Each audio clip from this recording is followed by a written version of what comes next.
Всем привет! Это канал Scale Journal, и сегодня первая часть видео по применению технологии цветовой модуляции.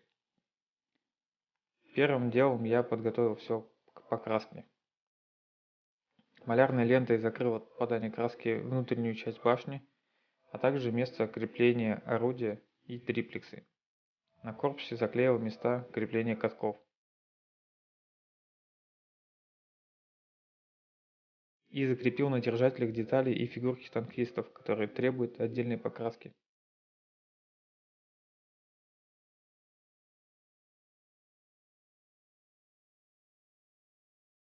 В качестве эксперимента я решил попробовать загрунтовать модель грунтовкой фирмы Wilder. Разводил под аэрограф разбавителем акриловых красок фирмы Tamiya в соотношении 1:1. Процесс нанесения грунтовки показывать не буду, только то, что получилось. Могу сказать, что грунт лег хорошо, ровным слоем. Больше о нем пока сказать нечего. После того, как грунтовка высохла, я перехожу к нанесению базового слоя. Базовый слой смешивал из черный XF1 и немецкого серого XF63 фирмы Tamiya. Смешивал на глаз примерно 9 частей черного и 1 часть серого. Для удобства смешивания цветов я заранее разбавил краски и залил в баночки с дозатором.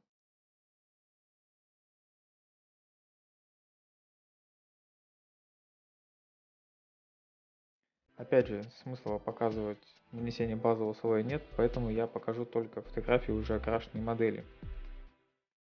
Базовый цвет нужен для того, чтобы показать самые теневые участки и чтобы в целом избежать непрокрашенных элементов.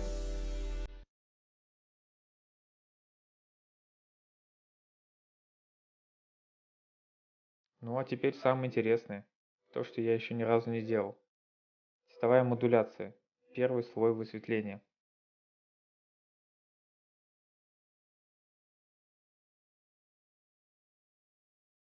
Цвет подбирал на глаз. XF63 немецкий серый оказался слишком светлым, поэтому я добавил к нему немного черного. Соотношение приблизительно 9 частей серого и 1 часть черного.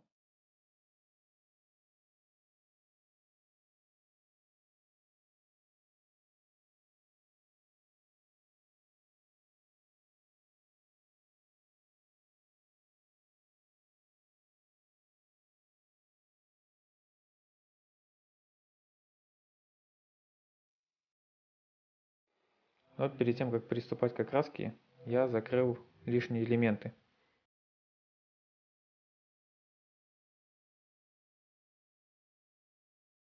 Суть цветовой модуляции – это выделение различных элементов модели за счет более светлых и более темных оттенков, что в итоге придает объем и глубину модели.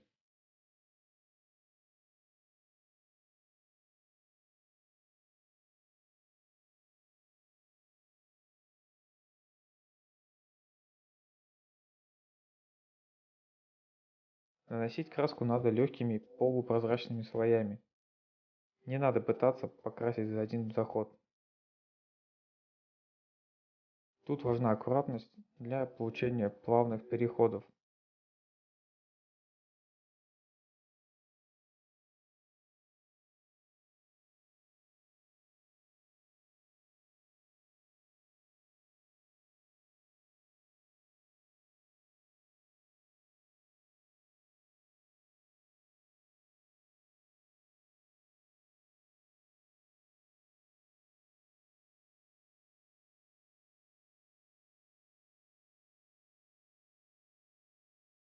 На плоских поверхностях высветление делается от края элементов вглубь. Чем ближе к краю, тем светлее. На вертикальных поверхностях сверху вниз.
В углах и стыках допустимо оставлять базовый, самый темный цвет.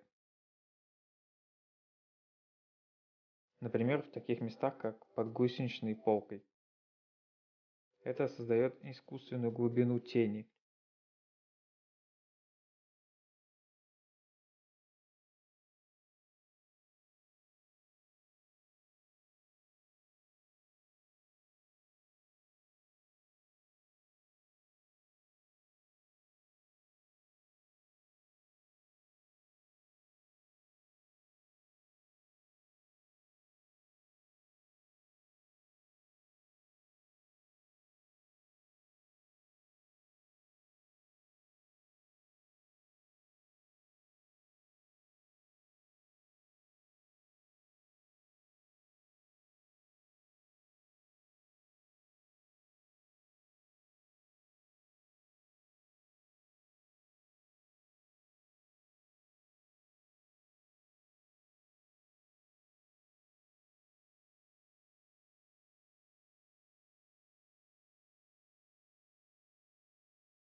Первый слой готов.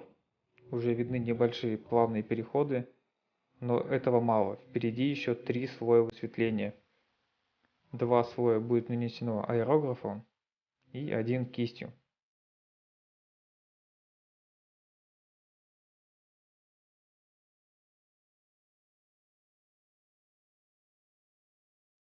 Для второго слоя я смешал еще более светлый тон краски из немецкого серого и белого цвета. Соотношение примерно 7 частей серого и 3 части белого.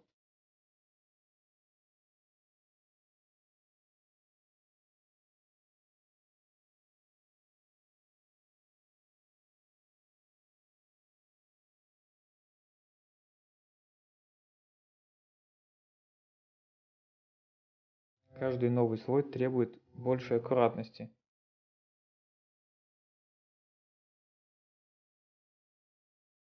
Надо помнить, что последующий более светлый слой должен покрывать меньшую площадь, чем предыдущий более темный.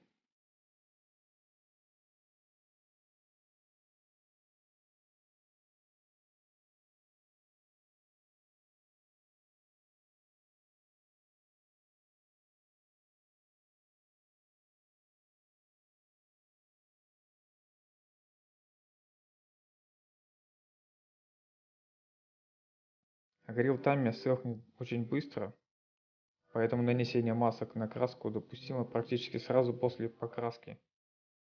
Я наносил маски буквально меньше, чем через минуту.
На этом первую часть по цветовой модуляции я буду заканчивать.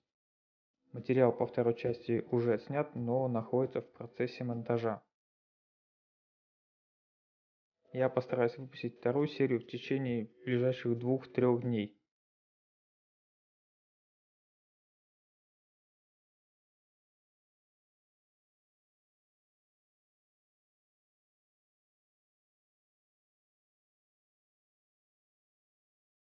Более подробный фотоотчет по модуляции можно посмотреть на моей странице или в группе ВКонтакте. Ссылки в описании к этому видео.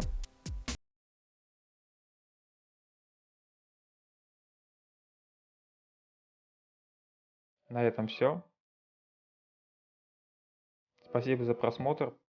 Подписывайтесь, пишите комментарии, ставьте лайки. Пока.